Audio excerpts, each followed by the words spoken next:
Goya, Corrientes, stands a monument to eternal love, the church La Rotonda.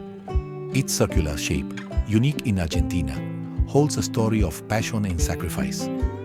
Sinforosa Rolón, its benefactor, built it in honor of her fiancé, Tiburcio, who fell in the Battle of Pago Largo in 1839. She swore to love no one else and dedicate her life to charity.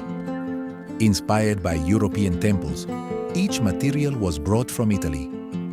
Today, declared a historical monument, its walls bear witness to faith and resilience. Under its dome, in the crypt, rests Sinforosa alongside the man she could never forget.